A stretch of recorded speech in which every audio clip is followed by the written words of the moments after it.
Welcome back to Sip and Talk. Hey, everyone. Okay, diving in. What was that? We've got this fascinating stack of sources you sent over articles, notes, all sorts of things. Yeah, quite a mix. And our job now is to, wade through it all and pull out what really matters. Try to make sense of the big picture for you. Exactly. We want to cut through the noise, find those key insights. Help you connect the dots, see why this information is relevant, right now. Absolutely. And today's topic is, it's a big one. And honestly, it can be pretty puzzling for people looking in from the outside. We're doing a deep dive into human rights, what they actually are, why the view on them seems so different in China. Right. What the real-world impact of that difference is, both inside China and, globally. And also this really interesting practical angle about fostering independent thinking. And the material we're looking at is pretty powerful because it doesn't just stick to definitions. It gives real examples, analogies that make these big ideas feel, more tangible. Yeah, really grounds it. So we're going to try and unpack the main threads running through all this. So let's start at the beginning, but maybe not too basic. Folks know the drill. What exactly are we talking about when we say human rights? Well, the core idea, the foundation in these sources, is that they're rights you have just because you're human. Simple as that. They aren't, handed out by governments. They're inherent. Exactly. Inherent. It's framed as this basic level of protection, of freedom that everyone deserves. It's that fundamental thing, isn't it? Being treated fairly, being able to live freely. The materials use some interesting analogies, maybe familiar ones, but still effective. Yeah, like the superpower one, something you have just by existing.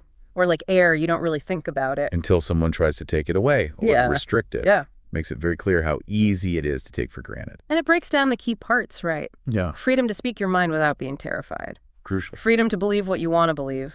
Protection under the law so you can't just be locked up for no reason. Right, due process. And equality. Being treated the same no matter who you are. It really boils down to dignity, autonomy. Okay, so if that's the baseline understanding, that immediately throws up the big question, the paradox this material dives into.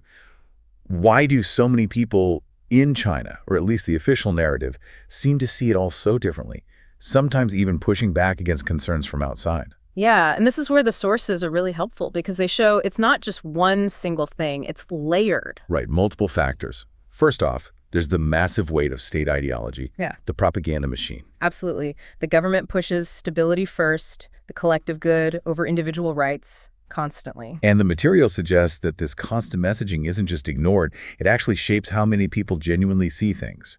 They might see restrictions not as violations, but as necessary sacrifices for order and safety. Precisely. If you're told over and over that too much individual freedom leads to chaos, maybe you're referencing historical periods of turmoil, then accepting limits can feel like the sensible, pragmatic thing to do for everyone. And you can't ignore the economic factor either. That incredible growth over the last few decades. Huge factor. For millions, living standards have shot up. So stability and prosperity become the absolute top priorities.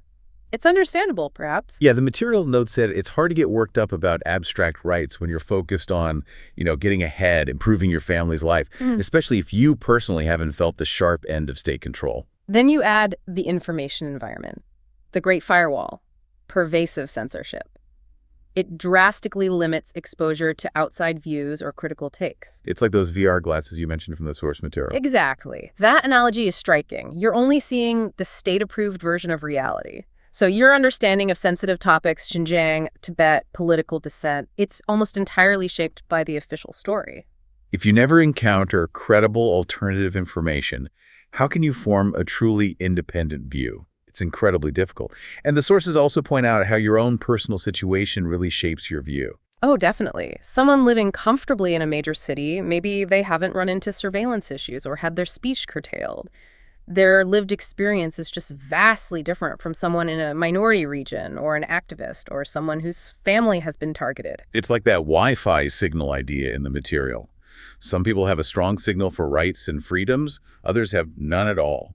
Or the fish in a bowl. Right, the fish doesn't know there's an ocean, they don't know what they're missing, or they don't see the walls of the bowl as confinement. And then there are the deeper cultural and historical currents, traditions that emphasize group harmony, sometimes placing the community way ahead of the individual. And historical memory, too. Memories of chaos, of foreign interference. It feeds into this narrative that strong state control is the only way to keep things stable and prevent disaster. The material even touches on that not my business attitude, the leak analogy. Yeah, where one leak doesn't care if others get harvested as long as it's not them. Or that common logic, I haven't done anything wrong, so why should I worry about surveillance? But that's the kicker, isn't it? The sources nail this. Who gets to define wrong? The state. And that definition can shift overnight. The sheep analogy hits hard there. The sheep might think it's done nothing wrong, but it still gets shared. Or worse, your innocence is judged by criteria you don't control. So it's this complex mix. The ideology, the economy, the information bubble, personal circumstance, culture, history. It all weaves together to create this context where human rights, as understood elsewhere, just don't seem as fundamental or even desirable to some. Or they're seen as a Western concept, maybe even a tool used to undermine China. Okay, so if that helps explain why the perspective might be different inside China, the next crucial step the sources push us towards is, what are the actual consequences when those rights aren't prioritized? Even for the people who think this doesn't affect me. Right, because the material argues pretty strongly that ignoring human rights eventually touches everyone. It's framed almost like a friendly reminder that nobody's truly walled off from the impact. The system-wide effect. So what are some concrete examples? Well, first, there's the obvious chilling effect on personal freedom. We're talking strict censorship, constant surveillance. It creates this pervasive climate of fear. It's not just about websites being blocked. It goes deeper. Much deeper. The sources highlight cases, like that economist, Zhu Hengpeng, reportedly disappearing after some online criticism in 2024. That's not just losing your platform, that's vanishing. It sends a terrifying message. Don't speak out. And it's not just online. Right. The right to gather, to protest. Severely restricted. Any kind of collective action is viewed with deep suspicion, potentially as a challenge to stability. The material points to the Hong Kong national security law and the hundreds arrested after the protests there. A stark example of how expressing dissent gets reframed as a security threat. And religious freedom, too. Beyond the state-sanctioned religions, others face intense pressure, persecution. The sources mention specific cases, people sentenced just for practicing their faith outside official channels. It's about controlling thought, belief, even private life. And this control becomes devastating when applied to ethnic and religious minorities. The sources are quite detailed here about the situation for Uyghurs in Xinjiang, mass detentions, forced labor, efforts to erase their culture. The life sentence for the scholar Ilham Tohti is mentioned as just one prominent example. And Tibetans face similar pressures, culture suppression, arrests for peaceful actions, like those protests in Derge County over the dam project mentioned in the material. This kind of systematic targeting doesn't just harm those groups, it creates deep societal divisions, potential flashpoints for the future. The material also links these rights issues directly to economic and social inequality. Things like persistent gender discrimination, impacting job opportunities, reproductive rights, citing that Xu Zhaozhao egg freezing case as the state stepping into very personal decisions. And really importantly, the inability to openly discuss economic problems. When economists disappear after critical comments, you lose vital feedback. It potentially leads to policy mistakes that hurt the whole economy and worsen social injustice, even if the GDP numbers look good overall. Then there's the ever-present surveillance state. Yeah, the sheer scale of it. Facial recognition, the planned digital ID system for 2024, it creates this feeling of always being watched. And the sources emphasize this isn't just about catching criminals in the traditional sense. It's about enforcing conformity, silencing dissent before it even starts. And the targeting of rights defenders, intellectuals, it often goes beyond arrest. Reports of torture and the impact on families, that chilling concept of one person offends, the whole family suffers. Cases like Aaron Kwok, Cho Ting, Yang Ziyuan are brought up. This kind of pressure just suffocates creativity, vitality, the things a society needs to truly flourish. So looking bigger picture, the long-term risks highlighted are pretty serious. Unaddressed grievances building up pressure. Risking instability down the road, that Tiananmen analogy comes up. Economic sustainability, too. Can growth built on ignoring rights and environmental costs really last, especially with international scrutiny? Exactly. The sources mention potential sanctions, trade barriers, the example of forced labor concerns in Xinjiang already impacting global supply chains shows this isn't just theoretical. It has real economic bite for China. And finally, the loss in terms of culture, education, censorship, limiting knowledge, restricting academic freedom. It hampers innovation. There's a risk, the sources suggest, of China falling behind in key areas because of this self-imposed limitation. So the big takeaway here from the sources is that even if many within China feel insulated, these human rights issues have wide-ranging effects. They chip away at personal freedoms, sow division, worsen inequality, foster fear, and pose significant long-term risks to the stability and prosperity of the entire society. Okay, that's a really sobering picture of the internal consequences. Which leads us right to the next puzzle piece. Why should people outside China, say in Taiwan, the US, Europe, why should we pay attention? What's the relevance for us? Because it's absolutely not just an internal Chinese matter. What happens there, how people think there, it sends ripples everywhere. The sources are clear on this. Okay, let's take Taiwan first.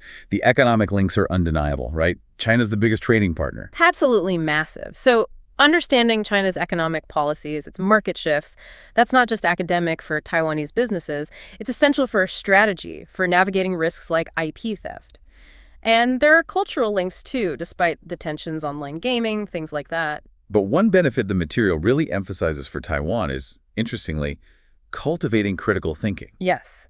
Analyzing how Chinese state media portrays Taiwan, for instance, becomes a real-world exercise in spotting bias, understanding different narratives. It helps build resilience against the kind of misinformation and info warfare tactics described. So engaging with that difference sharpens your own ability to analyze information. Exactly. And understanding those different viewpoints, even the ones you strongly disagree with, helps break down simplistic prejudice. You get a more nuanced picture, like the polling data mentioned on Taiwanese views of the mainland. It helps you evaluate all information sources more effectively.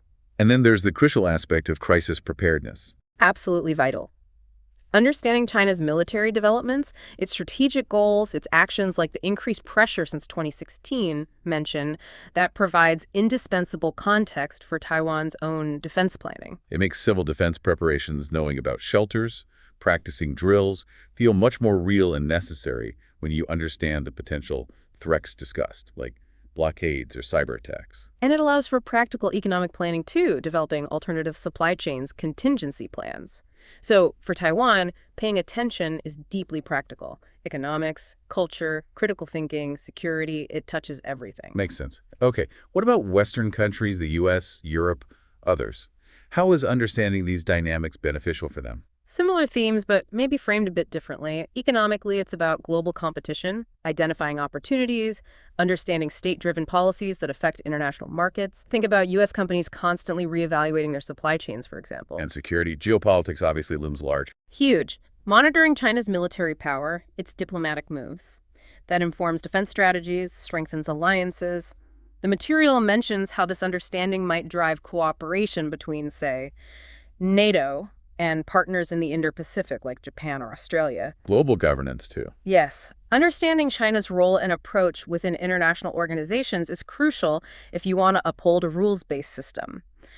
It helps countries strategize on things like trade disputes.